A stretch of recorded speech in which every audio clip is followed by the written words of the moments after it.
Sejam bem-vindos ao Estema Podcast. Eu sou o Fábio Bessa e aqui do meu lado, como sempre, e ainda loiro, Thiago Kawamura. Eu acho que é o último episódio, loiro, Fabião. É o último episódio, talvez o 20º episódio. Cara. 20º, talvez o próximo já esteja com um outro cabelo. Eu vou pôr uma enquete aqui. Que cabelo vocês querem que eu faça? Nossa, cara. Um moicano, talvez? Moicano é legal. Pode ser, né? Moicano é legal. Uma ideia aí. Fabião, quem que a gente trouxe hoje, o nosso convidado da vez? Cara, a gente tá chegando em pessoas grandes aqui, né? Grandíssimas. Pô, a gente chegou na Rede Globo na última, agora a gente tá chegando no Google, cara. A gente tá com André Barrense. Salve, salve! André, que é head do Google for Startups, mas tem muito mais coisa do André aí que a gente vai apresentar ele como triatleta, maratonista, que esse mais? Histórico dele. Nossa. aí que a gente vai querer saber. Pra que ser ruim em um esporte se você pode ser ruim em três, ser né? Em três, pô, não fala isso não, os triatletas aí vão ficar... Essa é a desculpa do triatleta. Essa é a minha desculpa. Bom, muito obrigado aí, viu, André? Obrigado, pelo seu Fabião, tempo, Thiago, muito legal. Boa. Vamos trocar ideia aí de... Vamos nessa, meu. De como tudo começou, cara. Você é do esporte mais da fase adulta, desde criança você já praticava alguma coisa? Como que é isso? Então, eu sempre fui do esporte, cara. Sempre fui do esporte mesmo, assim. Eu, como boa parte aí da criançada, comecei nadando. Comecei a nadar. Nunca fui um grande nadador, mas sempre gostei de esporte. Depois comecei a jogar futsal, e aí eu era grande pra minha idade, então ali me destacava fazendo um pivô, aquele atacante trombador, sabe? Uhum. Brigador, aquela coisa ali que ganhava umas bolas no alto e tal. E aí depois eu fui pro vôlei, que aí o vôlei foi o esporte que eu falei, opa, aqui eu tenho um talento. Mas no colégio, na Então, física, nessa época, cara, eu tinha acabado de mudar para Belo Horizonte. Então, eu sou nascido aqui em São Paulo, né? Na zona leste aqui de São Paulo. Corinthians, mano. Que é Corinthians. E fui para lá com 13 para 14 anos. E aí lá, no colégio, eu comecei a jogar vôlei e comecei a ver que eu tinha algum talento. Era bem coordenado e pulava muito alto, saltava, sempre saltei muito, canela fina, então sempre saltei muito. E aí a minha mãe um dia, ela me viu ali, né, empolgado com o vôlei, ela falou, olha, vou ligar lá no Minas Tênis Clube pra ver... Fazer uma peneira, alguma coisa funciona? ali? Como é que funciona esse trem, né? Eu não era sócio, nunca fui sócio. Ela ligou lá e falou com uma pessoa do departamento de vôlei e falou, olha, vem, traz ele aqui, né? Ela falou mais ou menos ali minha altura, minha idade, falou, vem fazer um teste aqui. Aí eu cheguei lá, fiz um teste no Mirim, na verdade no pré-Mirim do Minas Tênis Clube. E passei, cara. E aí comecei a jogar no Minas e joguei 5 anos no Minas. Caramba. Joguei de pré-Mirim até Infanto Juvenil 2. Caramba. Cheguei a fui capitão do Minas, fui de seleção mineira. Pô, louco. Então e aí tem aí bastante coisa. Uma história muito legal. Então... Até que meu corpo decidiu que eu não ia jogar vôlei. Por quê? Que aí com 16 anos eu operei o joelho. E 16 ou 17, agora eu não me lembro. Mas você machucou no vôlei? Machuquei no vôlei. Numa queda. Cara, essas coisas que hoje, né, você fala, putz... Com o conhecimento e a consciência de hoje, talvez poderia ter sido evitado. Mas eu tinha tido uma lesão de tornozelo. E aí, essa lesão de tornozelo me tirou ali algumas semanas. E voltei já no pau quebrando ali, né? E aí deve ter tido alguma coisa muscular ali que não tava bem preparada para voltar para aquele impacto todo. E aí eu, numa queda ali, num jogo treino, torci o joelho esquerdo. Puta. E aí, cara, aquela coisa, né? Desespero, assim, muita dor. Você não sabe exatamente o que aconteceu, né? Uma sensação ali do corpo descarregando ali uma energia muito estranha que você não sabe exatamente o que é. Aquele estalo, né? Todo mundo fala, nossa, teve um estalo aqui. E aí eu lembro que eu fui direto lá pra enfermaria do Minas. Na época o Minas tinha um timaço, cara, do Telemig. Telemix Celular Minas, então tinha o Giba, o Manius, tinha muita gente fera. Comecei a frequentar lá, fazendo fisioterapia, essa galera toda lá. E aí até um dia que o cara virou, meu joelho, cara, ficou inchadíssimo assim. Aí eu fiz uma punção, fiz 2. Até a hora que ele falou, olha, você rompeu o ligamento e aí você tem uma opção, que é operar. E aí você coloca em risco ali o seu crescimento ainda. A gente não sabia o quanto eu ainda ia crescer. Ou você pode voltar a jogar usando um brace. Aí eu falei, cara... Nossa... Que decisão ali. Que decisão. Aí eu falei, cara, vou usar um brace. Cara, joguei, fiz um treino, 2 treinos, terceiro treino, pá! Sem chance. Na hora. Cara, se fosse hoje em dia, muita coisa mudou também. Muito. Aí nessa época, cara, eu falei, putz, né, o que eu faço? Aí o Minas, nessa época, ele tava fazendo ali uma reestruturação da parte de esporte, tinha muita coisa mudando. Eu acabei saindo do Minas e aí eu nem operei com o médico do Minas. Eu acabei operando com outro médico que é muito bom de joelho, que chama Marco Antônio Percop.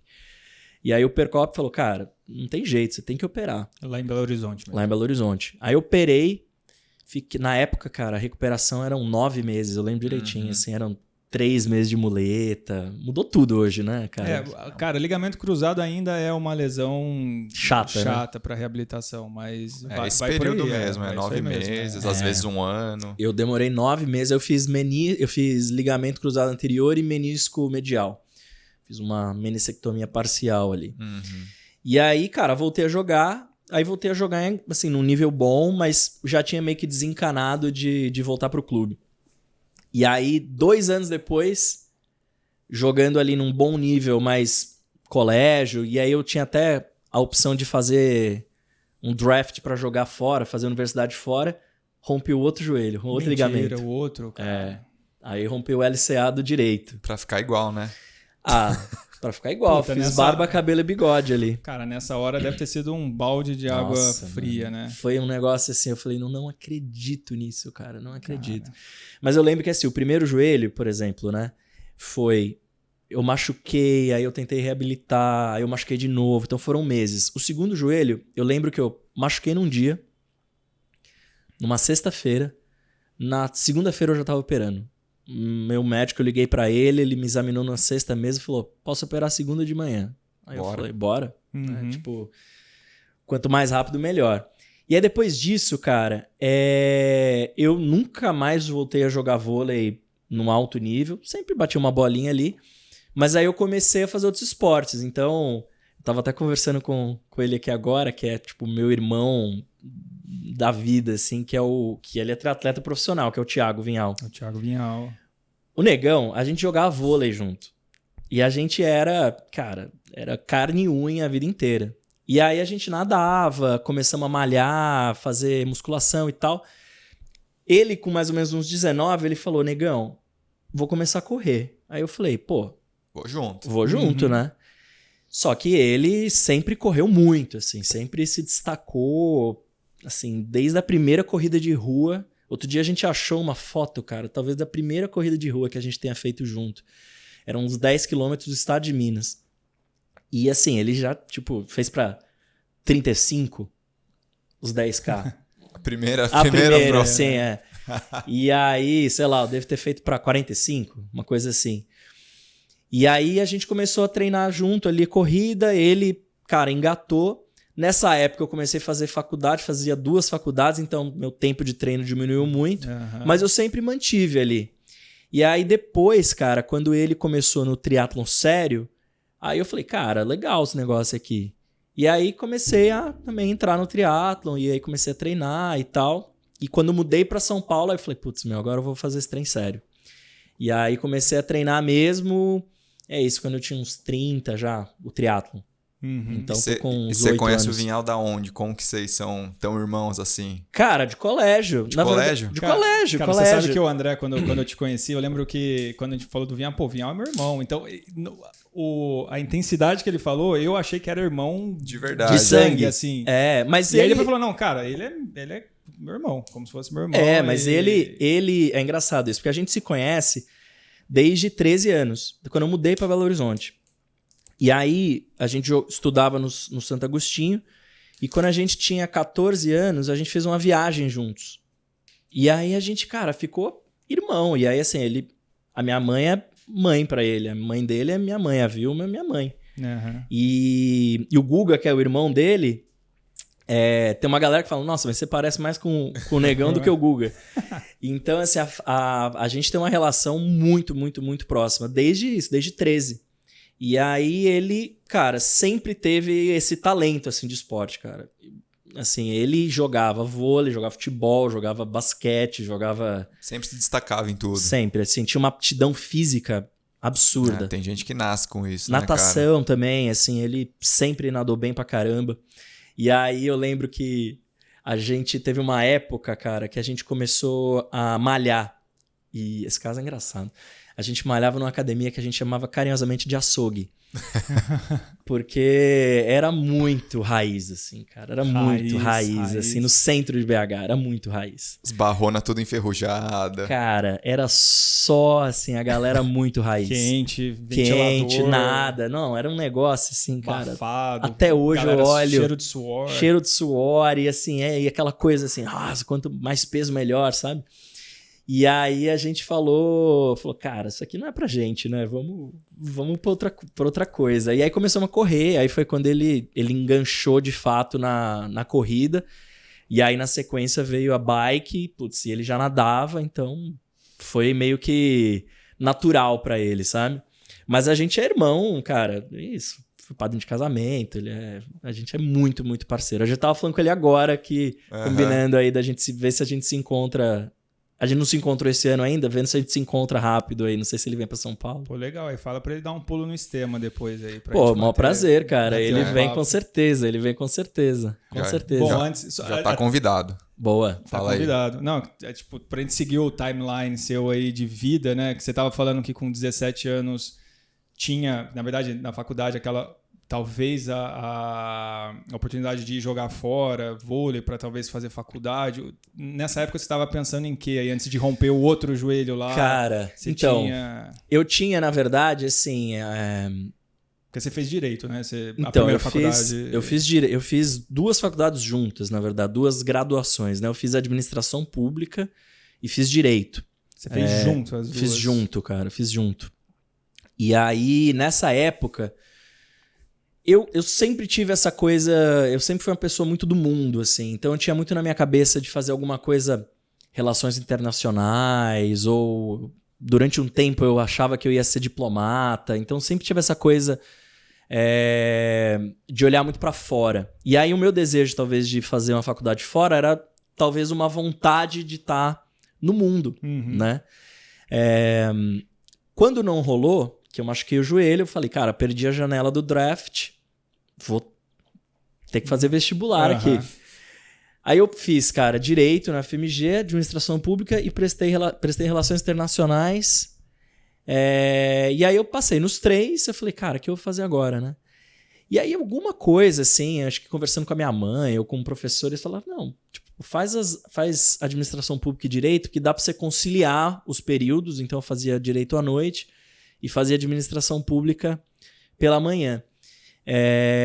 E aí a Relações Internacionais ia ficar meio difícil. Aí eu falei, tá, beleza, depois eu olho pra isso.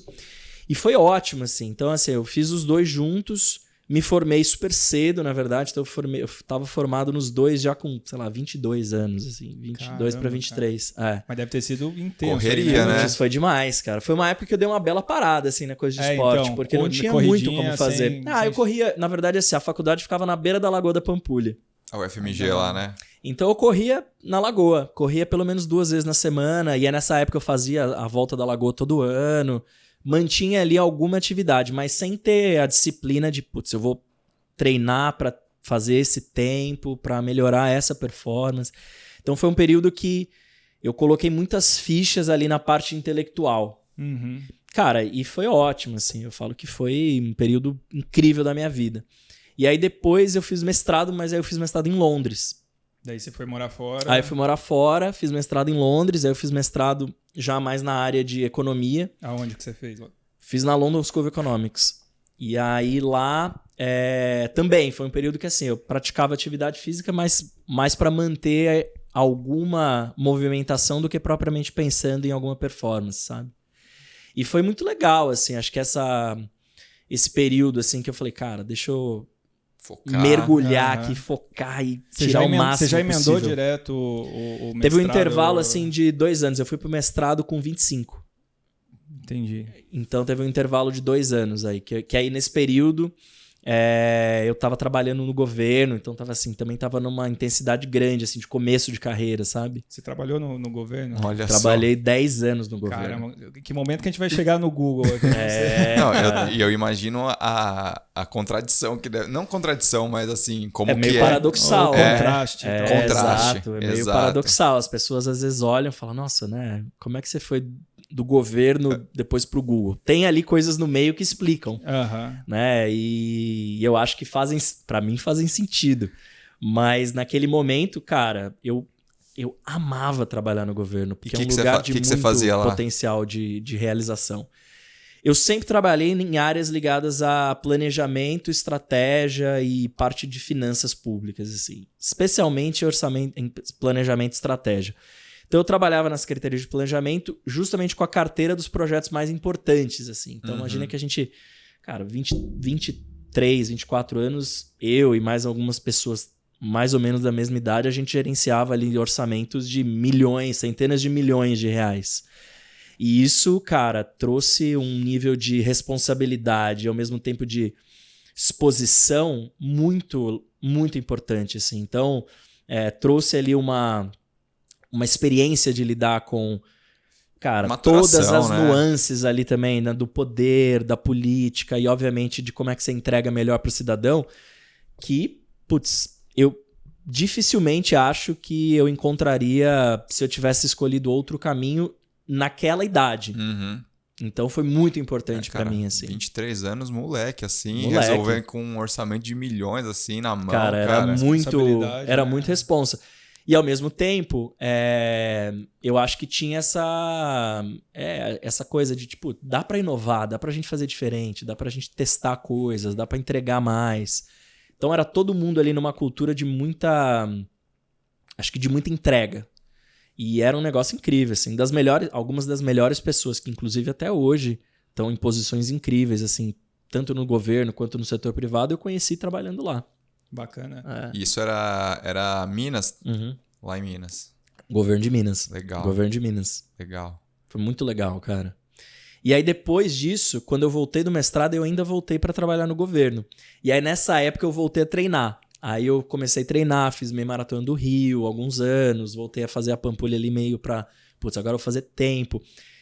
O Vinhal, nessa época, ele tinha criado um grupo, chamava Grupo Mais, lá em Belo Horizonte. Ele e o Adriano Saqueto, que também é triatleta, né? O Saqueto também. O Saqueto a gente começou a treinar, tal. O Saqueto era super novo e ele se destacou muito, assim, também no princípio, né, nos primeiros anos ali dele de triatlo, ganhou o Troféu Brasil, enfim.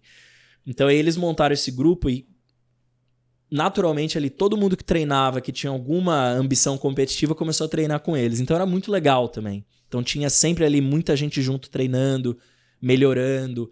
E aí eles começaram ali com as primeiras turmas ou grupos que começaram a treinar triatlo em BH. Então foi quando você voltou de Londres? Foi quando eu voltei de Londres. Agora começou numa assessoria. Exatamente. Em Londres, esse período foi... Cara, Londres era só estudo, cara. Era só estudo e de vez em quando alguma farra, né? Que ao mesmo tempo eu acho que deve ter sido bacana, né? Porque você falou que você é o cara do mundo, né? Eu imagino que num programa desse, né, você se realizou ali, né? Cara, e era incrível, assim, de tudo quanto é canto do mundo. Né? E eu tive a sorte, né, o privilégio de ser bolsista de um programa que chama Chevening, que é um programa do governo britânico. Então, assim, ele é um programa super prestigiado, assim, de bolsas para estudantes estrangeiros que vão estudar lá. Então, assim, eu conheci um monte de gente incrível. Assim, então, o Prince Harry eu conheci, por exemplo.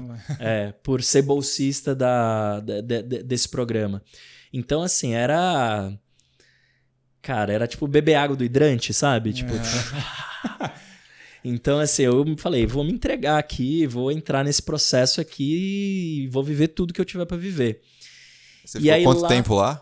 Cara, eu fiquei acho que 1 ano e meio, mais ou menos. Legal. E aí foi legal por quê? Porque lá foi quando, talvez já conectando com a minha história, né, atual, ou conectando com a minha vida atual, lá foi quando eu me vi pela primeira vez assim imerso num ecossistema de startups, que é o que estava começando a acontecer lá, mais ou menos em 2010, 2011. Então lá, o que tinha acontecido, né? Londres tinha, assim como várias cidades ou centros financeiros do mundo, tinha sofrido muito com aquele quebra-quebra da crise de 2008. Então, assim, um monte de gente que trabalhava, né, em investment banking, no setor financeiro, de repente se viu sem emprego, com algum dinheiro, pessoas super inteligentes, e de repente falaram, cara, o que eu vou fazer? E aí começou ali uma onda de tecnologia, empreendedorismo, negócios digitais, como é que você escala isso e tal. E aí esse ecossistema estava se formando justamente quando eu estava lá. E aí, nesse momento, eu e mais 3 amigas, a gente também falou, cara, vamos... A gente participou de uma competição de startups. Tipo, ficamos em 2º lugar do Reino Unido. A gente falou, nossa, caramba, esse negócio aqui parece que é legal. Mas o que vocês criaram uma era tipo, a competição era bem focada assim, tipo, criar como se fosse criar um modelo de negócio para uma startup, né? E aí a gente criou uma startup chamada Go Green Guide, que depois a gente, investiu nela, começamos a buscar investimento, fomos para aceleradora e tal. E começou assim, tipo, com uma coisa... Mas isso era fora da LSI? Era fora. Era tipo, era parte do hidrante ali que eu tava bebendo.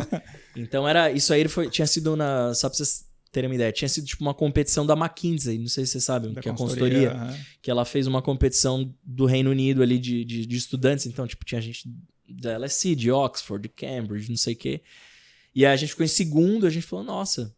Tem potencial. Tem potencial esse trem aqui, né? E aí foi quando eu falei, nossa, mas o que é esse negócio de startup, aceleradora? E aí eu lembro que quando eu comecei a buscar assim, investidores, gente para apoiar o projeto, apoiar a startup. E aí eu cheguei numa aceleradora. E aí eu lembro direitinho, assim, eu conversando com o dono da aceleradora, né, o fundador da aceleradora. E aí eu falei assim, mas me explica exatamente o que é esse negócio, como é que é esse processo aí? E aí ele virou para mim e falou assim, e eu nunca esqueci isso. Ele falou assim, você vai ter o crescimento que você teria em 3 anos, você tem que ter em 3 meses, que é o período da aceleração. Então assim, ou então esse negócio não é bom o suficiente. E aí eu lembro que esse negócio ficou na minha cabeça e depois eu fui entender de fato, né, o que o cara estava querendo dizer, que é justamente esse crescimento, né, essa curva de crescimento muito acelerada que é parte fundamental do que é uma startup, né? A diferença principal de uma startup para qualquer outro tipo de negócio mais tradicional chama-se crescimento acelerado. Então, foi ali que eu comecei de fato a entender. Então, eu já trabalhava com ciência e tecnologia, toda a ideia, né, de como é que você transforma pesquisa em negócio na universidade e tal. Só que no Brasil não existia ainda essa coisa de aceleradora. E aí foi quando eu voltei de lá que eu falei, cara, podia criar uma aceleradora no Brasil, né? Mas aí você falou que você voltou pro governo ainda. Eu voltei pro governo. E aí, quando eu voltei pro governo, eu pitchei pro governador pra gente criar uma aceleradora. Você fez um pitch pra ele? Eu fiz literalmente um pitch. O que você apresentou pra ele lá? Cara, eu apresentei... Eu falei, cara, governador, né? Quem que era o governador? Antônio Anastasia. E... Pra ele. Que da hora. Eu apresentei pra ele. Falei, olha, a gente pode se tornar aqui o maior investidor anjo de startup do Brasil se a gente fizer um programa que na época era muito parecido com um programa que existia no Chile. E é um programa que existiu, nem sei se existe até hoje, mas depois que eu saí ele continua existindo, chama Seed, que era uma aceleradora que a gente acelerava 40 startups por batch, startups tipo do mundo inteiro. Então imagina, eu lembro até hoje, assim, primeira classe ali veio gente da Índia, um monte de gente de outros estados do Brasil que mudou para Belo Horizonte, gente da França que veio para o Brasil para acelerar a startup lá em Belo Horizonte. Cara, que incrível. E aí a gente investia e tinha um processo de aceleração junto. Cara, e BH, ela é, assim, Minas, acho que depois de São Paulo, em números de startup e tudo. E qualidade é altíssima, assim, altíssima. E aí nessa época era muito legal, assim, porque tava se criando, né, um ecossistema em Belo Horizonte que já existia, mas eu diria que ele estava meio que mudando de geração. Então, assim, Belo Horizonte tem muito talento, né, empreendedor, tanto é que o Google, quando veio para o Brasil, veio comprando uma startup de Belo Horizonte, que era a Aquan, que virou depois o centro de engenharia do Google, que é lá em BH. E aí essa história virou meio que uma história, cara, uma lenda, assim, sabe? Entre os empreendedores, entre as pessoas que trabalhavam com tecnologia. E aí começou-se a se criar esse movimento, que os empreendedores chamaram de San Pedro Valley, né? Numa alusão ao Silicon Valley. E aí, nessa época, estavam começando várias empresas. Então, cara, Sambatec, Melius, Rock Content. Cara, tinha um monte, assim, de startups muito boas. Cara, eu acho que eu ouvi no podcast do Primo também alguma coisa assim, falando muito bem de BH, que tinha bastante startup que vinha de lá e tudo mais. A Hotmart é de Hotmart, lá, né? Hotmart também. Hotmart... Não, o João, o Matheus, assim, era... E era todo... Os brother dele. O João, o Matheus. Não, mas era todo mundo assim, vai ter meetup lá na... Simpla. A Simpla. Cara, eu já usei tudo. Já fiz evento com o Simpla. Cara, já gerou uns dividendos pra ele. Já usei cashback do Melius. Na crise, quando começou o Covid, a gente tava com um monte de curso online empacado. A gente usou o Hotmart e, cara, usa até hoje. Funciona super bem. Cara, eu lembro que a gente chegou a assinar um contrato com uma empresa quando a gente foi criar, na época, uma empresa de curso, a Brains for Share. E a gente falou, cara, a gente sentou com os caras para desenvolver plataforma, era um custo altíssimo. Cara, os caras deram o contrato pra gente, a gente ia assinar, é super caro. Aí pesquisando, a gente achou o Hotmart e falou, cara, eles já têm tudo aqui, você não precisa pagar nada. Você paga se você vender e eles te dão toda a estrutura de pagamento, de todos os... tudo. Full service, né? E se você quiser hospedar nele, você paga R$2 a mais por venda. Eles atrelam ali de uma maneira que não... O cara que está começando, ele consegue entrar com tudo ali. E é muito legal, porque assim, eles... assim como o Melius, como Rock Content, como Sambatec, como... tem várias ali, né? Todos são da mesma geração, assim. E aí, quando a gente foi montar a aceleradora, o que eu fiz? Eu falei, cara, vou conversar com eles. E aí eu cheguei para eles e falei, o que vocês acham que a gente podia fazer para BH virar o principal lugar de startups do Brasil e da América Latina? Então, o programa inteiro foi desenhado junto com eles, assim. Então, eu falo que tem as digitais aí de toda essa galera no que a gente fez lá atrás. E é uma galera que é isso. Hoje eles são líderes até globalmente de alguns segmentos. Então, é muito incrível que em 10 anos... E aproveitou o momento também, né, cara? Você estava no timing certo também, exato, né? Eu não sei. Então, a explicação de parte do porquê Minas, esse celeiro tem a ver com esse fomento, essa aceleração com certeza. do tem uma Google, parte. do governo. Tem uma parte a ver com isso. Eu acho que primeiro, o talento dos empreendedores ali, mas eu acho que teve essa coisa de o governo se tornar um aliado de uma coisa que já estava acontecendo e não... querer criar sozinho ou ser o protagonista sozinho de uma coisa que seria só dele, né? Então eu considero assim uma iniciativa que teve assim uma incrível colaboração entre governo e empreendedores. Talvez esse tenha sido o grande motivo de sucesso. Cara, que é muito louco, né? Porque é um canhão do governo se for direcionado, né, para fomentar pro alvo correto, né? A gente ouve falar que a China faz muito isso, né? Shenzhen, de atrair, que a gente às vezes ouve muito mais quando a gente vê esse ambiente de startup, falar de capital de risco, né, de venture capital privado, mas se o governo ele tem ele tem um papel para isso, né? E tem outros exemplos, André, além por exemplo... tem vários. Tem os exemplos que deram certo e os que deram errado, né? Eu lembro que quando eu estava estudando muito ali, a gente estudou muito para desenhar certo ali os mecanismos de incentivo, os mecanismos, né, de atração de talentos, os incentivos para que eles permanecessem em Belo Horizonte. Quando a gente fez isso, a gente pesquisou muito, assim, tudo que tinha acontecido. E tem muito mais casos de coisas que deram errado do que deram certo, né? Tem até um livro muito bom que chama The Boulevard of Broken Dreams, que são todas essas iniciativas de tentativa de fomento a empreendedorismo, a startups, a ciência e tecnologia que deram errado no mundo. Mas você tem alguns que deram muito certo, né? Então, assim, o modelo do Chile é um modelo que deu muito certo. O modelo de Israel nem se fala, né? O modelo de Singapura é um modelo que deu muito certo. E aí depois em algumas cidades específicas você tem modelos muito legais. Então o modelo, por exemplo, de Nova York é um que deu muito certo. O modelo de Boulder é um que deu muito certo. Mas todos eles eu acho que tem um ponto em comum que é todos eles foram políticas públicas construídas escutando e em parceria com os empreendedores. Então não foi o governo fazendo da cabeça dele. Top-down, né? Dele. Não, foi assim, tá, então como é que a gente ajuda? Quais são os desafios mais importantes que você tem? Como é que a gente constrói junto? Como é que você se sente também partícipe, né, dessa política pública? Como é que você se sente co-criador disso aqui?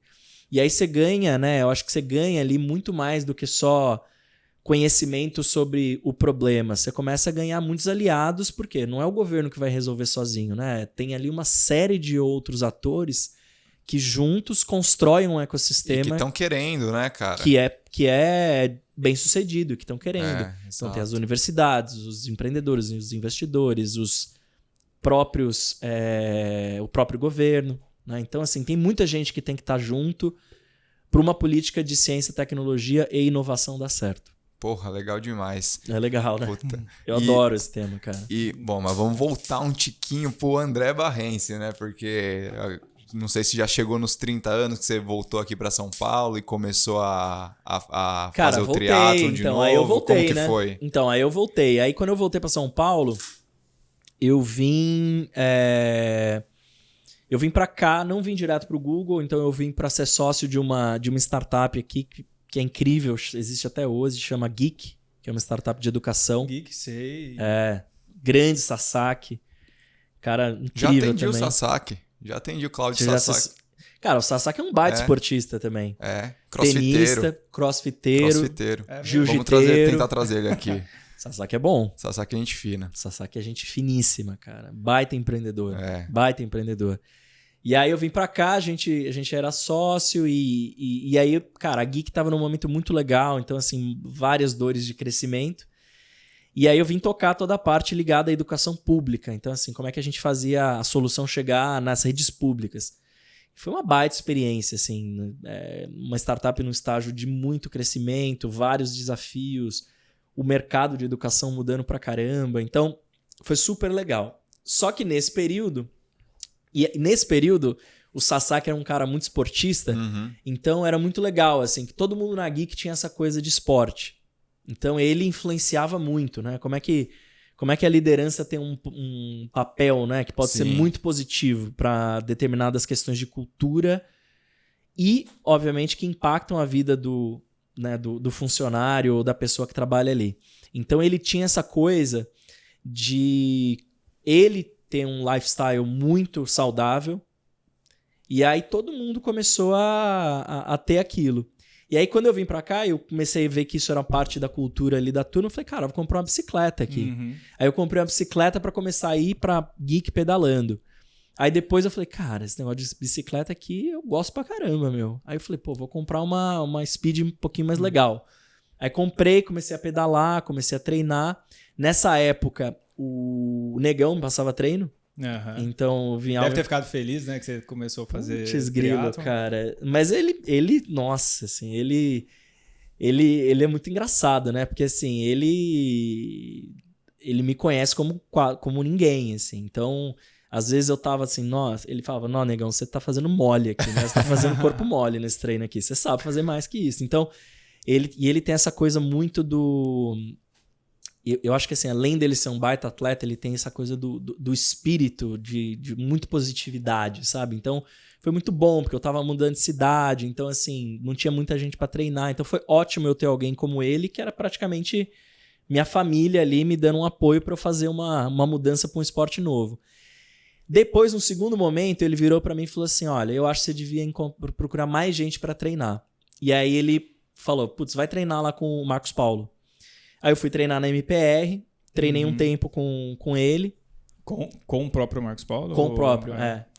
Ô, Fabião, sabe que a gente vai trazer o Marcos Paulo aqui, né? Imagina... Sério? Ele já que legal. Imagina esse dia, como é que vai ser. Imagina esse dia. Meu Deus do céu. Não vai ficar pedra sobre pedra.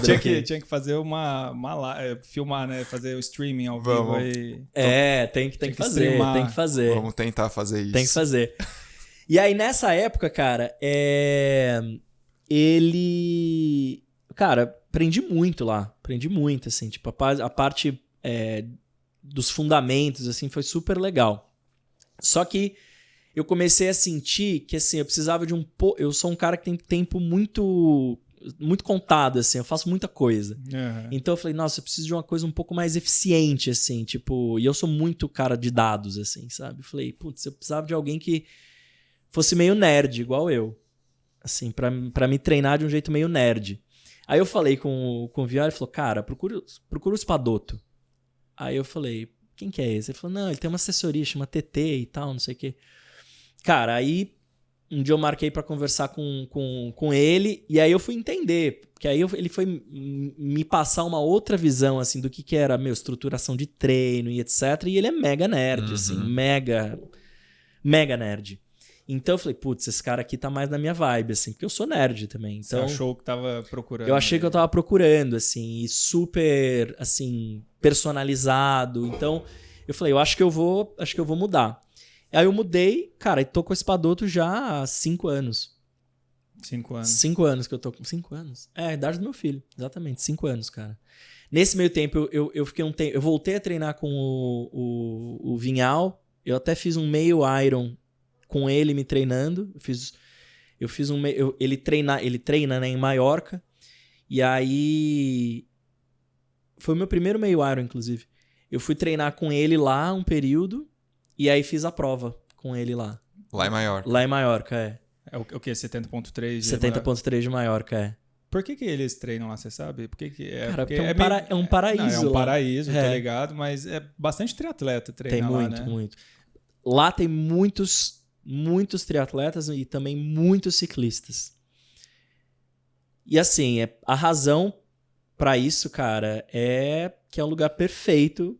É uma cidade mais preparada, assim, pro pedal, você acha? Quando a gente vai, cara, a gente fica num lugar que chama Alcúdia, né? Que é dentro da Ilha de Maiorca, tem Alcúdia. Alcúdia é onde acontece a prova, né, do 70.3.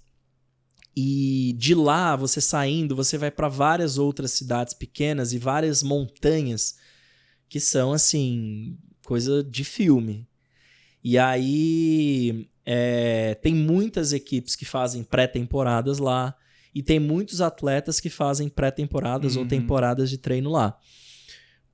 O Vinhal, ele tem um adicional que é o Frank, que é o coach dele, ele já tem anos que vai para Maiorca, ele tem lá uma casa, tem uma estrutura lá, então ele faz há anos já training camps lá. Então, no primeiro ano dele, que foi esse, acho que foi 2016, eu acho. Acho que foi 16. Foi o primeiro ano que o Vinhal foi.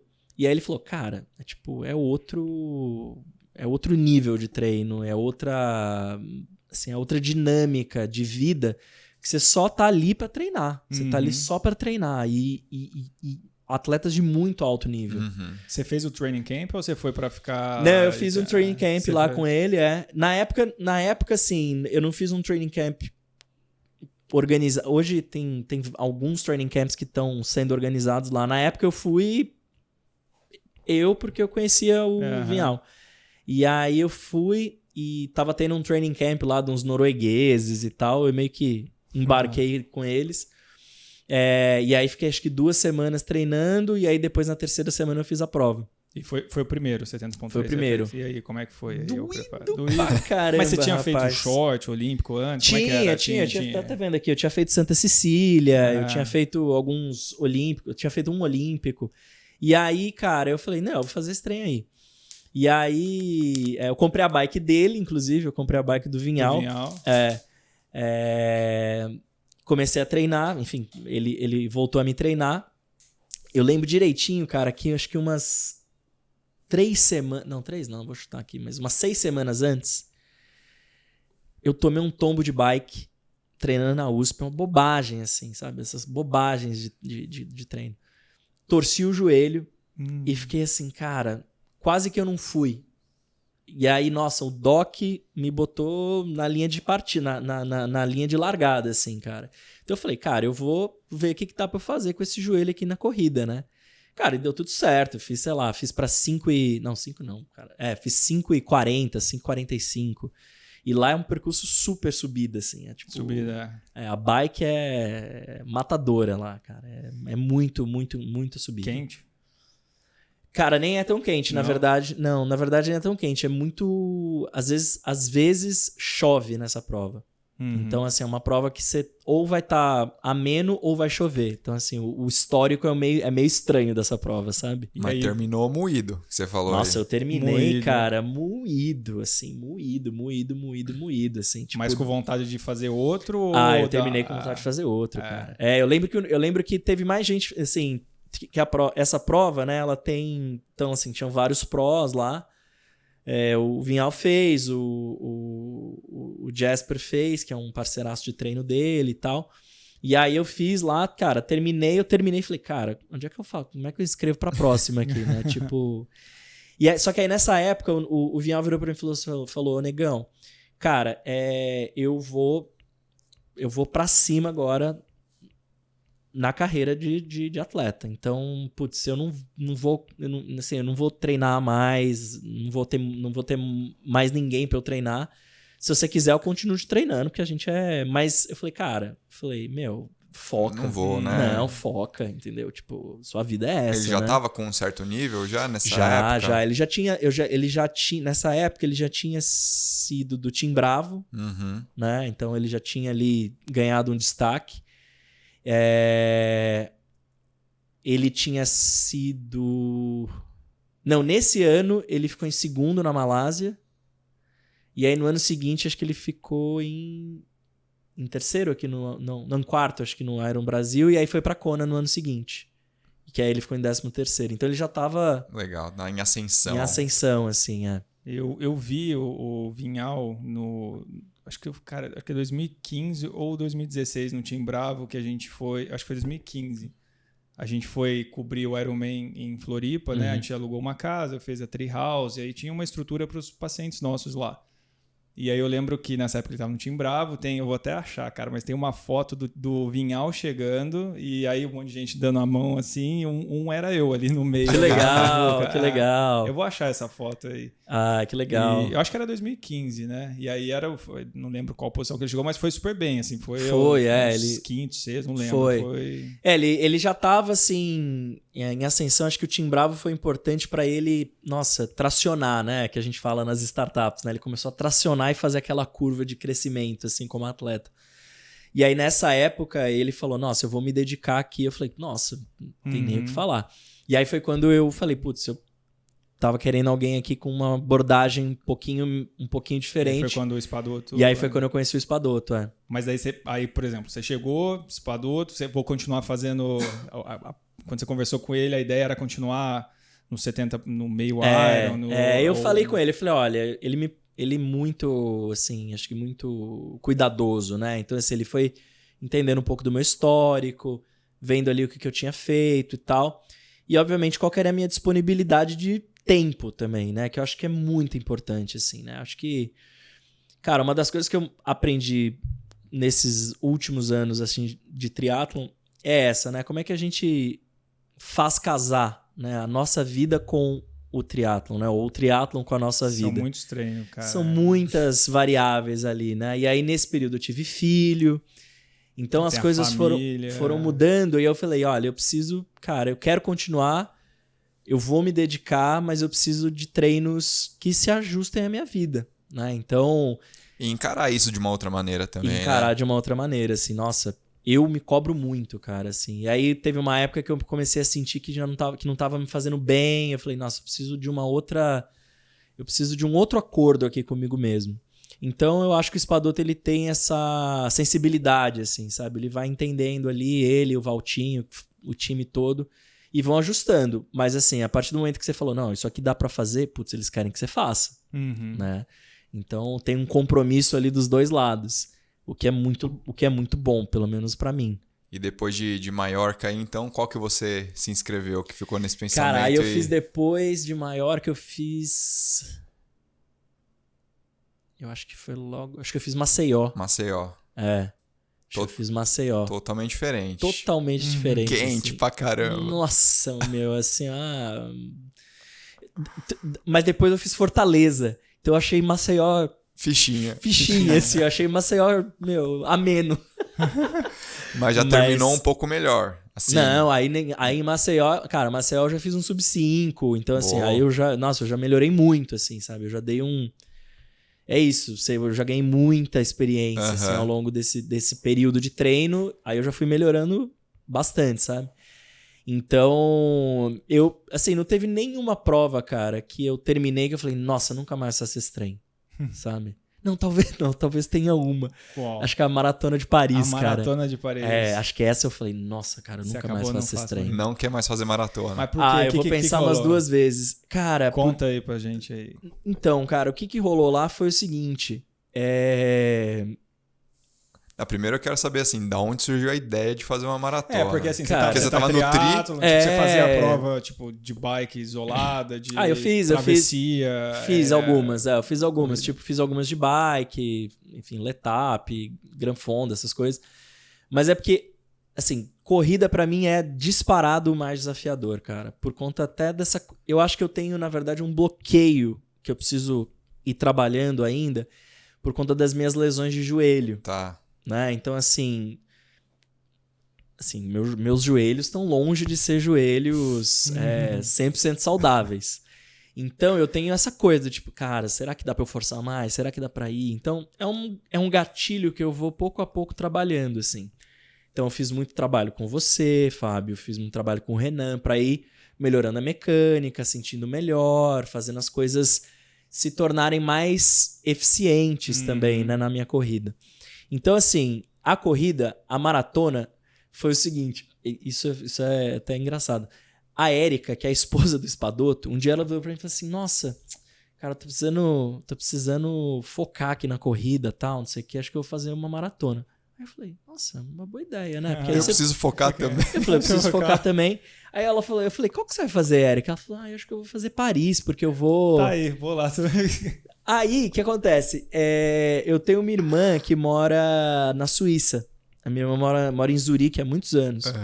E aí eu falei, cara, pode ser uma boa, né? Tipo, eu marco uma prova lá, tem um encontro ali de família e tal, não sei o quê. E de fato foi isso. Então, assim, a gente meio que organizou uma viagem de família pra todo mundo se encontrar num lugar. Então foi muito legal. Meus pais estavam, né? A minha ex-mulher, o meu filho que tinha... Meu filho tava com... um ano e pouco. Aí o plano era você ir antes pra Paris, fazer e depois se encontrar. Não, todo mundo foi pra Paris, tinha torcida, cara. Cara, foi o evento da família. Foi o evento da família, foi um mega negócio. Mas quem me colocou na cabeça foi a Érica. E aí foi ótimo, porque aí o Espadoto tava lá também, então foi tinha um certo suportezinho. Tinha um certo suporte ali, né, pelo menos. Só que, cara, a prova foi bem dura. Principalmente pela questão da temperatura. Tipo, ela é em abril. Então, normalmente já é uma época que tem uma temperatura um pouquinho mais amena. Cara, no dia da prova, tava tipo -2. Que isso. Na largada, tava -2. Então, assim, eu não tava nem vestido e nem treinado pra aquilo. Cara. Então, assim, teve... Aquilo que puxar o ar dói, né? Cara, aquela que você fala, cara, beleza, vou começar a correr aqui, eu vou esquentar. Mas... Demora 10 km pra Demora esquentar. 10 km pra esquentar. Então, assim, foi uma prova, assim, bem dura, cara, bem dura. E aí, nossa, ali no 33, 34... cara, eu não lembro... Todo mundo fala, nossa, tá aquela hora que passa a Torre Eiffel. Eu nem vi a Torre Eiffel, passar. Não, nem vi, cara, nem vi. Cara, eu tô com medo desses 33 aí. porque eu vou fazer maratona esse ano, cara. Pra fazer a primeira maratona. Né? E todo mundo fala, né? 33, 35, ali mas o bicho aí, pega. Cara, eu tenho um hiato de lembrança, assim, de mais ou menos uns 4 quilômetros, assim. Eu não lembro nada que aconteceu. E aí, no final ali, mais ou menos no 37, por ali, 37, 38... Aí eu tava passando, de repente você entra, é muito bonita de fato a maratona, né? Então assim, você passa pelos principais lugares de Paris e ainda você passa por lugares que normalmente você não iria como turista. Então tem a parte final da maratona, você entra num parque lindo assim, e aí eu ali, cara, aquele sofrimento ali, de repente eu vi a Érica. Aí eu falei, nossa, né? Tipo assim... A gente nem se falou, mas assim, a gente se viu, deu um gás, sabe? E aí eu engatei, cheguei no final, fiz acho que 3 e... Cara, nem lembro, 3h45. Bom pra caramba. 3h42, nem lembro. Bom. Mas assim, eu terminei, cara. Aí você termina no Arco do Triunfo. E tava um vento, cara. Mas tava um vento, assim... Pô, aí você para, né, Você para, de repente. Aí eu comecei, assim, me sentir muito, muito, muito frio. E uma multidão, cara. Aí eu lembro que eu tentava falar com a minha família, eu não conseguia e tal.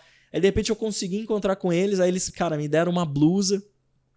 E aí eu lembro que eu falei, cara, eu preciso tomar um banho quente, cara. Que senão eu vou entrar aqui em choque, sacou?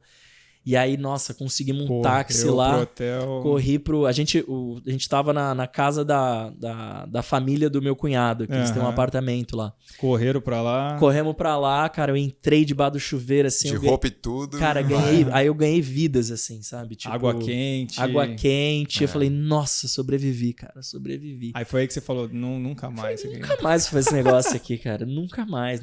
E aí no dia seguinte, cara, a gente, tipo, agora vamos dar um passeio aqui, né? Você andando daquele jeito todo torto, né? Aí, de repente, a Notre Dame começa a pegar fogo, cara. Foi no ano. Foi no ano. Caramba. Tipo assim, eu falei... Nossa, ontem tava tudo bem. Ontem tava tudo bem aqui, eu passei em frente... Essa eu lembro. Eu falei, passei em frente aqui, de repente, aquela coisa, né? Um baita clima ruim, todo mundo, assim, em choque, né? Com o que tava acontecendo, mó climão. Mas foi assim, foi uma recuperação mais dura essa prova aí, cara. Eu fiquei um tempinho pra falar, nossa, velho, vou voltar a fazer esse trem. Mas e aí, será? Não deu um instalo depois aí de querer fazer de novo? Não, maratona ainda não. Ainda não. Passou à vontade ali. A maratona não, só quero fazer um Iron Full agora. O Iron já deu... Cara, ainda não. Sabe por quê? Porque eu não tenho... eu não tenho ainda, cara, essa... É porque eu sou muito metido em um monte de coisa, assim. Então além do Google, né, que a gente ainda nem falou especificamente, mas, cara, eu adoro estar envolvido com investimento anjo, adoro estar participando de conselhos, eu adoro estar atuando ali para questões ligadas à renovação política. Então eu tenho muitos interesses, assim. Então eu gosto de manter uma parte do meu tempo livre para me dedicar a outras coisas. E eu sinto que se eu for fazer um Iron Full, eu vou ter que abdicar um pouco dessas coisas por um período. E aí eu colocando na balança ainda não me pareceu favorável. Melhor momento. O melhor momento. E eu ainda tenho muito para melhorar no 70.3. Muito, assim. Então, espero que esse ano a gente volte a ter provas, né? Mas então, tô inscrito para Floripa, tô inscrito para São Paulo.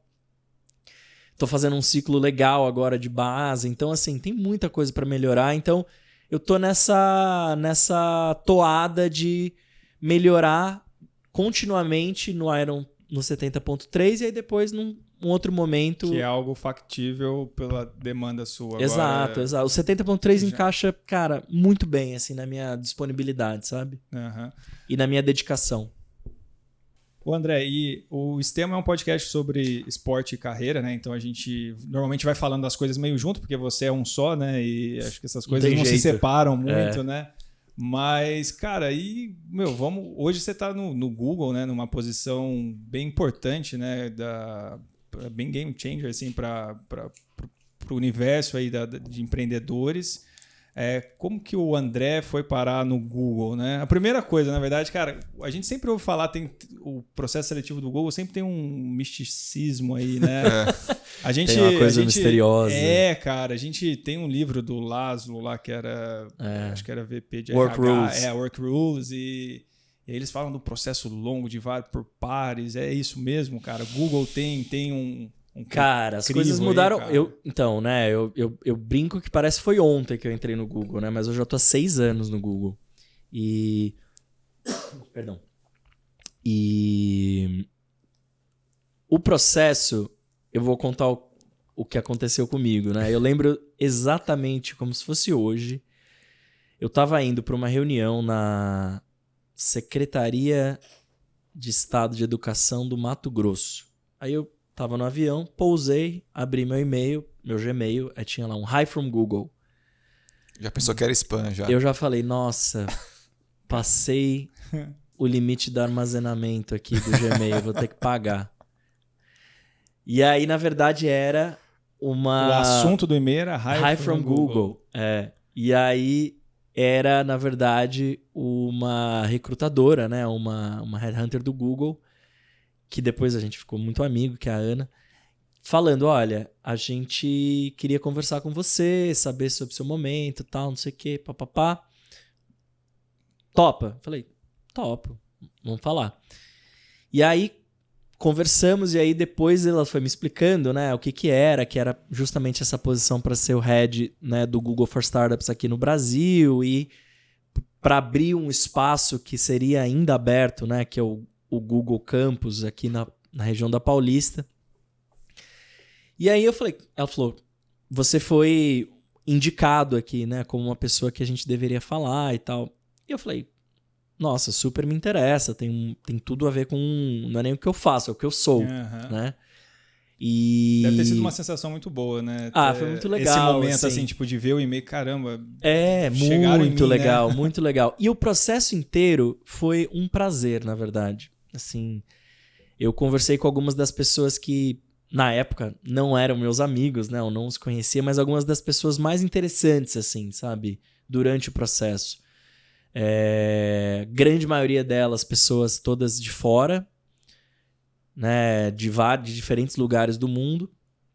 Algumas pessoas aqui do Brasil.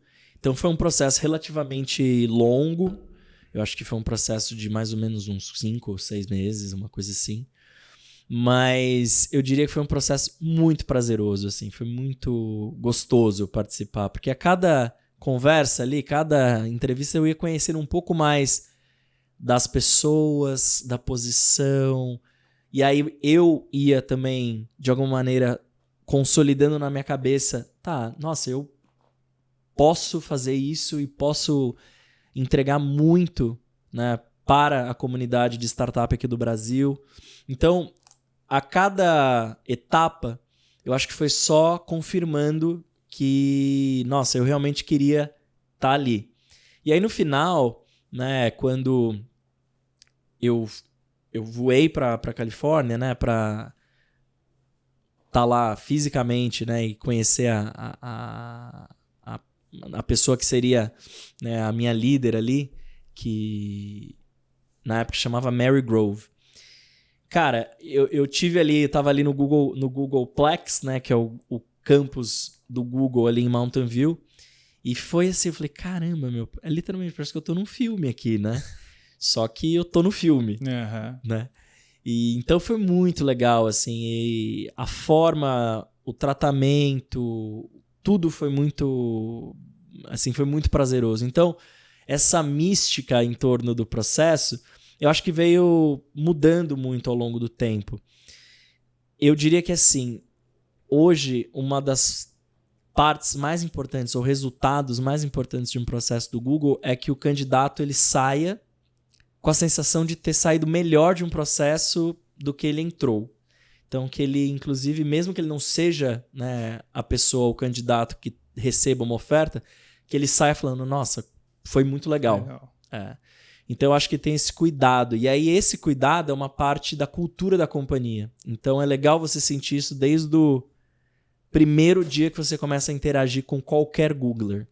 Então essa é uma parte da cultura que eu acho muito valiosa. Muito valiosa. E aí isso só foi se fortalecendo ao longo desses últimos 6 anos. E o Google for Startups, nessa época, já existia em outros mercados. Mas era para implementar no Brasil. Isso, eu fui a primeira pessoa do time aqui contratada. E como é que foi isso? Você tinha essa experiência do governo, né? Dessa experiência com fomento desse universo de startup, né? E ir para uma iniciativa privada com uma... Vou falar carta branca entre aspas, mas sim. Tava com você ali, né? Eu acho que, cara, foi o que eu tava comentando. Muita gente acha meio paradoxal, né? Que você sai, talvez, de uma organização que todos vejam como pouco inovadora, engessada, lenta, como é o caso do governo, o que eu não necessariamente concordo, e de repente você vai para uma organização que todo mundo fala, nossa, é a das mais inovadoras do mundo, né? Das mais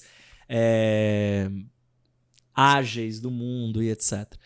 Então, essa transição foi muito... Eu acho que ela foi bastante gradual, assim, na minha cabeça. Porque no meio disso eu tinha vivido ali aquela experiência na Geek, né? Numa startup, num momento de muito crescimento.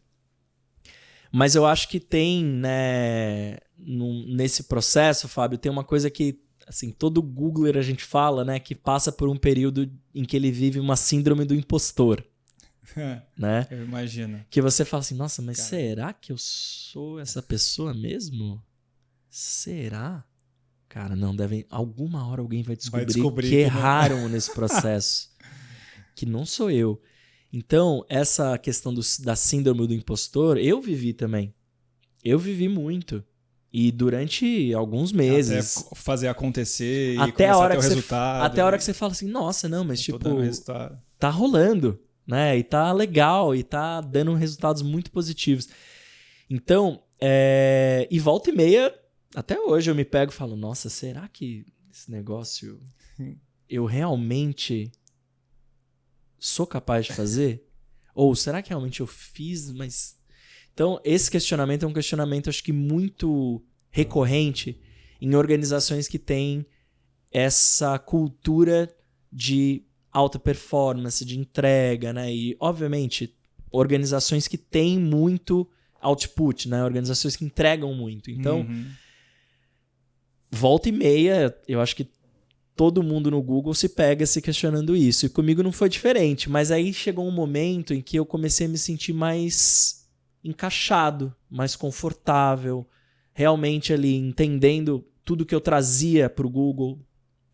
E eu realmente acho, né, que essa consciência, ela não é assim de um dia para o outro. Eu acho que é de fato um processo. E eu acho que a própria cultura, ela ajuda a fazer com que isso aconteça de uma maneira mais natural. Então, assim, acho que o tempo inteiro no Google a gente fala muito sobre isso, a gente fala muito sobre o que a gente chama, né, de psychological safety, né, que é segurança psicológica, de inclusive de você virar e falar, cara, eu não sei, eu tô me sentindo assim. E aí isso é, de alguma maneira, acolhido, né, pelos seus pares, pelo seu próprio time. Então, não tem, acho que, uma conotação negativa quando isso vem à tona. Porque, no final das contas, somos todos seres humanos. Somos todos seres humanos. Então, eu sinto que essa virada, para mim, foi muito importante, assim. Mas ela também não veio do dia pra noite. Eu imagino. A Ana... É Ana, né? Do RH que você falou? Ana Nogueira. Cara, ela deve ter olhado assim, Beijo, Ana. Esse cara, Ana Nogueira. Marca ela aí. Vamos marcar. Cara, ela deve ter olhado, esse cara tá no governo fazendo isso tudo acontecer. Imagina numa iniciativa privada ali, com outros incentivos, né? Se ele conseguiu fazer acontecer, né, e direcionar ali e dar resultado nesse cenário, imagina nesse cenário. Então eles já acreditavam em você. Não, exato. Às vezes acho que eles acreditavam mais do que eu mesmo, exato, né? Não, esse é o gancho aí. Cara. Esse é o gancho, Mas eu sinto que tem. É isso, acho que também tem muito a ver com. Né, conectando aqui com o esporte, cara, tem muito a ver com isso, assim, né? Essa coisa da confiança que você vai construindo, né? Uma hora você fala, não vai dar, cara. Mas aí você vai construindo ali no treino, você fala, cara, não, é possível. Dá pra fazer. Sempre com um objetivo, né? Você olha ali e você fala, não, dá pra fazer, cara. Dá pra fazer. E aí, O papel de um coach é muito importante nesse caminho, né? Porque ele vai saber exatamente ali aonde puxar e aonde não puxar. Então eu acho que esse acolhimento, cara, é muito importante, assim, porque a gente no final das contas é isso, somos todos humanos, né? E, cara, no final assim, das contas. Eu tô curioso, assim, pra saber mais exatamente como que é esse trabalho seu no Google, o que você realmente faz, como que é o dia a dia da coisa aí. Ô, Thiago, é o seguinte, no Google eu falo que tem gente, cara, resolvendo os pepinos mais, assim, complicados do mundo, de né? todas as os partes. Problemas mais difíceis aí da nossa realidade, assim. Gente pensando, cara, como é que os veículos vão ser autônomos, né? Dentro né, de um determinado... numa cidade, por exemplo. Como é que as pessoas vão viver para sempre, coisas de saúde, enfim. Mas eu falo que não tem ninguém que tem tanto prazer ou acho que tem tanto privilégio como eu. Por quê? Porque eu tô o dia inteiro, ou o tempo inteiro, a maior parte do tempo, conectado com o meu usuário ali, com o meu público-alvo, né? Então, a grande parte do meu trabalho é com os empreendedores. E aí, esses empreendedores, eu acho que eles são... E aí eu tenho uma admiração tremenda por eles, porque eu acho que eles são, de fato... essas pessoas, né, que estão construindo as coisas que vão mudar a forma como a gente vive, né, hoje e no futuro. Vão criar os produtos, vão criar as empresas que vão ter uma influência enorme na forma como a gente vive e vão transformar a nossa vida. E aí o meu trabalho é basicamente o quê? Pegar esses empreendedores em diferentes momentos ali da jornada deles de crescimento e identificar junto com eles... quais são essas alavancas de crescimento? E aí, obviamente, aquelas que o Google tem a maior possibilidade de ajudá-los, sejam com os nossos produtos, as nossas tecnologias, as nossas pessoas, o nosso alcance, e trabalhar com eles para fazer essa startup crescer. Então, hoje a gente já tem mais de, sei lá, umas 280 startups que passaram pelos nossos programas, assim. Então é um portfólio grande. Cara, muita coisa. É muita coisa. Imagina que dessas você tem 6 unicórnios hoje já no Brasil. Porra, animal. Então, assim, são todas empresas que passaram pequenas por lá. E aí começaram a crescer, cresceram muito, muito, muito. Essa semana, inclusive, teve uma empresa que a fundadora até me mandou uma mensagem falando, nossa, eu mandei uma mensagem parabenizando, e aí ela me respondeu falando, nossa, a gente tem uma gratidão imensa por vocês, assim, porque quando a gente começou, a gente tinha, sei lá, 6 pessoas e 5 clientes. E aí, a semana passada, eles levantaram 500 milhões de reais, estão com, acho que agora... e aí, essa semana, eles compraram o principal competidor. Então já estão com, sei lá, umas 1.000 pessoas e acho que 3.000 clientes. Caramba. E aí ela falou assim, cara, mas a gente nunca vai esquecer, assim, o que vocês fizeram por nós, assim, tipo, tudo que vocês ensinaram pra gente e tudo que vocês deram pra gente, assim. E continuamos, óbvio, a gente continua trabalhando com eles. A Mari, que é a fundadora da Gup, que é uma startup de RH, para ajudar recrutamento, empregabilidade, etc. Então, eu acho que tem esse trabalho, né, junto com esses empreendedores e empreendedoras, que é muito prazeroso, que é basicamente como é que a gente ajuda essa startup a crescer muito e muito rápido, né? Nesses 3 meses que você falou lá no começo. Né? Exato. No nosso caso, a gente trabalha.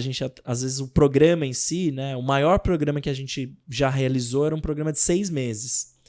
Mas os programas normalmente são de 3 meses, que você está ali intensamente trabalhando com aquela startup. E, obviamente, que depois você continua dando ali um suporte, trabalhando junto com esses times em outros desafios, mas... sempre pensando, né, como é que a gente ajuda eles a crescerem em número de clientes, em número de capital que eles vão levantar, em receita e, obviamente, número de pessoas, porque acho que, no final das contas, as startups elas têm um potencial enorme de criação de ocupações de alta qualificação que vão, cara, criar oportunidades incríveis para as pessoas trabalharem num setor que só cresce. Então, acho que tudo isso, cara, e é óbvio que assim, né? Eu falo que quando a gente olha para trás, né, e a gente soma tudo isso, você fala, caramba, meu, resultado incrível, né? Então, ano passado a gente fez um relatório de impacto que a gente consolidou todos esses números de 5 anos, né? Então, na época a gente estava fazendo 5 anos. Então, assim, a gente tem mais de 280 startups. Elas levantaram 35 bilhões de reais em funding. Nossa. Tipo, criaram 15 mil empregos.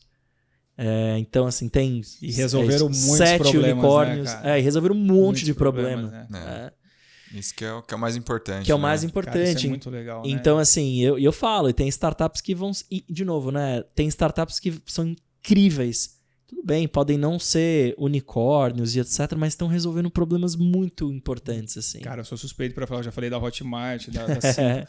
A Contabilizei, eu acho que todo mundo aqui que usa, cara. Uma coisa que era... passou pelo... Passou? Passou. Cara, Contabilizei era uma coisa que eu não acreditava, assim, era uma coisa que você abrir empresa é tão complexo, você só ia falando, eles iam te mandando, quando você vê, você já tava com o CNPJ, tudo pronto. O sistema, você não precisa entrar na prefeitura, você emite nota pela própria plataforma, cara, funciona, paga imposto, eles já mandam, os impostos são esses aqui e tal, a melhor forma é esse, para você ser menos tributado, isso aqui. Cara, funciona tudo, responde rápido.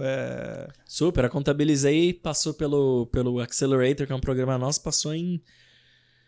Vou chutar o ano aqui, mas deve ter passado em 2017, 18.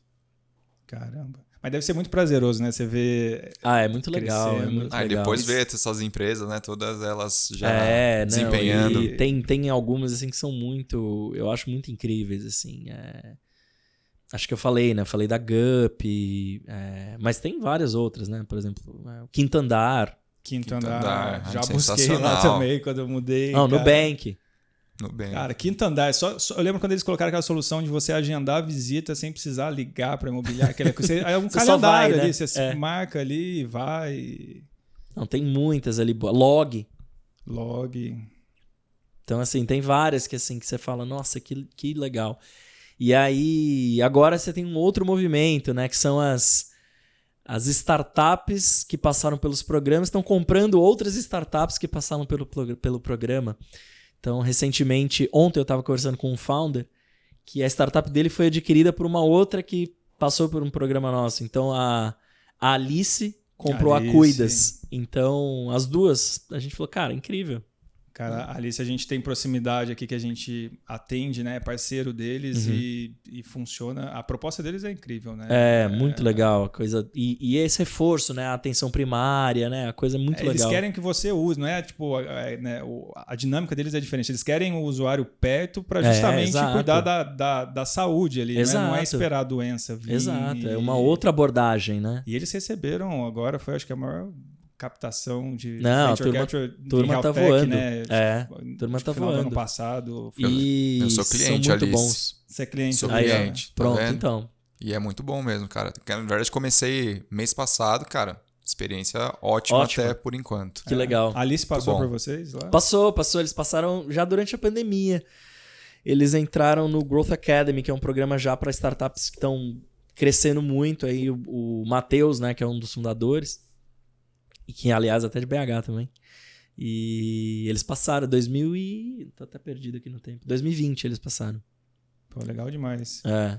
Deve ser muito legal, né? Você vê lá atrás, você lá em Londres, indo atrás de capital lá, né? Começando a entender o que é Venture Capital. E esse mundo mudou muito, assim, né? Então, assim, hoje o volume de capital, né? E óbvio, ele não está igualmente distribuído, né? Ele tem ali uma concentração, mas o volume disponível de capital para investimento em startups é muito maior do que era há 10 anos atrás, né? Então, 2021, a Associação Latino-Americana de Venture Capital divulgou os números, né? E o Brasil sempre tem uma representatividade super alta, mais ou menos ali uns 65%, 70% de todo o capital de Venture Capital da região está concentrado no Brasil. E 2021 a gente passou 3 vezes o recorde anterior de investimento num ano, que tinha sido 2019. Não, 2019. 2019, Então, assim, o volume está aumentando, a disponibilidade está aumentando, a qualidade dos empreendedores está muito maior. E eu acho que isso, de novo, cria, né, um ciclo muito virtuoso para o ecossistema. Você tem empreendedores que já estão em segunda ou às vezes terceira startup e fazendo coisas incríveis também. Então tem muita coisa legal acontecendo e muita coisa vai acontecer ainda, cara. Muito bom. Saúde é um dos mercados que eu acho que vai ser mais impactado aí nos próximos anos. Na verdade, não é nem a saúde, né? Eu acho que é saúde e o bem-estar, né? Então, eu acho que o mercado de saúde e bem-estar vai crescer muito, né? Acho que a forma como a gente vai ver e tratar ou antecipar, né, a prevenção à saúde vai ser uma das coisas mais importantes que eu acredito que as startups estão começando a atuar e que eu acho que vai ter uma influência, um impacto muito grande no mercado de saúde como um todo. Buscar ter ideias aí, Fabião, para os caras investirem na gente. O Fábio tem várias, eu sei, meu. Sim. Ixi, tem ideia que não falta. Ideia tem na baseada. Como é que é o Thales Gomes que falava lá que acho que a ideia vale... Acho que 5 centavos a bacia, né? Alguma coisa assim, porque... O Michael Dell que fala, né? Ideas are commodities, execution is not. Então, é isso. Ideia todo mundo tem toda hora, né? E execução que é o... Boas ideias nem tanto. Exato. Bom demais. E aí, André, a gente normalmente no Sistema a gente pede para os convidados darem alguma sugestão de livro, de série, algo que você ache bacana, tanto de esporte, carreira, desenvolvimento pessoal. Nossa, eu vou dar uma indicação que está muito fresca na minha cabeça e eu acho que é dos temas mais importantes que eu acredito que a gente precisa falar sobre ele, que é o tema de saúde mental. Né, eu acho que a pandemia ela escancarou várias coisas, né? Inclusive essa epidemia, né, de desafios de saúde mental que as pessoas, ou de desequilíbrios, né, de saúde mental que as pessoas estão vivendo em função de tudo que a gente passou, mas que na verdade só acelerou, né, um movimento que a gente já via, né, desse desequilíbrio. E aí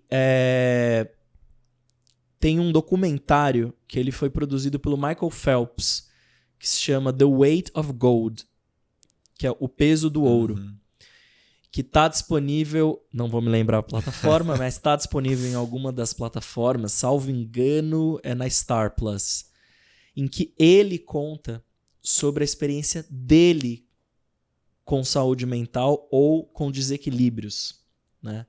E aí é muito impactante porque ele traz, não é um caso, não são 2 casos, são dezenas de casos de atletas olímpicos, campeões olímpicos ou multicampeões olímpicos, como é o caso dele, que de repente se veem num lugar sem saída. Aconteceu agora, né, nas últimas Olimpíadas mental. Com a Simone Biles, né? E aí a Simone Biles, exatamente, assim, é um excelente exemplo do que ele fala, porque ele fala assim, cara, imagina que você treina a vida inteira ou uma parte importante da vida para um determinado momento, o peso daquele momento, e aí aquele momento de repente acaba. E pode ser decidido por detalhe, por né? Detalhes, a gente conversou assim. com o Léo de Deus aqui também, nadador olímpico, ele falou, cara, eu fiquei a 6 centésimos da medalha. Do primeiro ao isso, sexto, cara. chegou quase na mesma batida ali de mão. Imagina isso. E aí ele falando, né? O Phelps, ele é o narrador, né, do documentário e é o produtor. E aí ele conta em primeira pessoa e traz vários casos, assim. Então, essa questão de saúde mental, né, eu acho que é um tema importante. Não só nas empresas, né? Então, a gente faz muito, né, um trabalho no Google, né, de suporte a todos os Googlers. E aí o time de pessoas do Google é incrível nisso. Mas as próprias startups, a gente tenta trazer essa discussão no princípio, né? Porque os sinais são muito sutis, né, de quando esse desequilíbrio começa a acontecer. E aí, no esporte, que a gente imagina, nossa, é super saudável, né? como é que isso também pode se tornar uma coisa totalmente desequilibrada ao ponto de, ao invés de te fazer bem, começa a te fazer mal. Né? Então, esse pra mim é um documentário incrível. Não conhecia, não sabia. O Peso do Ouro chama. Boa dica. E, inclusive tem histórias muito tristes, assim, que a gente não tem muito acesso. E aí a outra que se conecta com isso, então vou dar 2 dicas aí ligadas ao esporte. É um documentário, uma série, né? Um docu-series que tá no Netflix, que chama Untold. E aí no Untold, eles têm alguns episódios, são todos episódios de 1 hora, mas um dos episódios também fala, é um episódio que começa e fala, mas exatamente, qual que é esse tema? E aí é um episódio sobre saúde mental, que é com um tenista, que agora eu não vou lembrar o nome dele, cara, um americano, que basicamente assim, o cara virou o melhor tenista americano no circuito durante 2 anos, só que de repente o cara tem um breakdown durante uma partida do US Open. E aí ele fala assim, eu não lembro o que aconteceu naquela partida. E aí, o jogo seguinte dele era contra o Federer, quartas de final do US Open, ou semifinal do US Open. E aí, ele simplesmente desiste do jogo. Ele não vai jogar. E aí as pessoas, como assim? E tal. E aí, ele vira uma pessoa que se torna um ativista sobre a questão de saúde mental no esporte. Então, assim, é muito interessante também. Então, a combinação desses 2 documentários, eu acho que diz muito sobre esse tema, que para mim é dos temas mais importantes quando a gente fala de saúde, na verdade. Né? Então, tudo que a gente falou aqui sobre saúde não é só física, mas é mental também. Pô, legal. Muito bom. Andrezão, obrigado aí por ter... Tamo junto. Por ter vindo, por ter trocado ideia. Pô, deu pra sugar bastante coisa, muito legal. Muito Fiquei feliz aí. Que bom que deu certo, né, meu? Pô, acho que certo, as agendas estavam difíceis, a gente começou a falar sobre a possibilidade de você vir aqui faz tempo. Tem tempo, né? Tem. E deu certo e a gente ficou muito feliz aí. Não, já saíram com mais uns 3 aqui, uns podcasts já engatilhados aí, que a gente já falou. Fora essa consultoria aí que a gente tem. Né, essa mentoria. Depois você manda a conta pro Doc. Vou mandar. Eu vou mandar pro Doc. Aliás, Doc... toda sorte, mas não toda sorte, tá bom? A gente tá gravando esse episódio um dia antes da final do Mundial. Que seu trabalho dê tudo certo, Seu trabalho dê tudo certo. Ninguém se machuque, mas é isso. A gente gosta muito de você, Doc. Boa. Ô, Andrezão, quem quiser te encontrar nas redes sociais aí, se você quiser deixar alguma mensagem também, agora pessoal, é contigo. Não, acho que só, de novo, agradecer vocês, Thiago, Fábio, Care. Então acho que tem um monte de gente aqui que eu adoro do time. Quem quiser me encontrar, André Barrense tudo junto no Instagram, André Barrense tudo junto, LinkedIn. E, cara, dizer que eu acho que das coisas mais importantes da minha vida, ou algumas das mais importantes, vieram através do esporte. E acho que o esporte me ensinou tanto, cara, e me ensina tanto sobre... até menos sobre competir, mais sobre mim mesmo. Então, que a gente possa ter o esporte como uma coisa saudável na vida. Então, acho que esse pra mim hoje é a minha grande reflexão dessa reconstrução ou desse fortalecimento de uma relação saudável com o esporte. E eu sou muito grato, só posso agradecer a ele. Show de bola. Fabião, faz a chamada das redes sociais aí, vai. Cara, eu não vou lembrar todas agora aqui. Então, só lembrando aí, seguir a gente nas redes sociais... Instagram, @StemaPodcast, YouTube, Cortes do Estema, Tika Awamura no Instagram, Fábio Bessa. No Spotify também pode seguir. Spotify. Cara, essa frase é sua, você me pegou de sopetão aqui. Claro. Cara. Sorte que é gravado, eu posso dar uma editada aí pode gravar em cima. Nas pausas longas. Tudo bem. O que mais? Spotify. São todas essas. Anchor, tudo. Colocou Estema no Google... aparece. Já fizemos o link. O Google acha. Muito bom. Até semana que vem, galera. Valeu.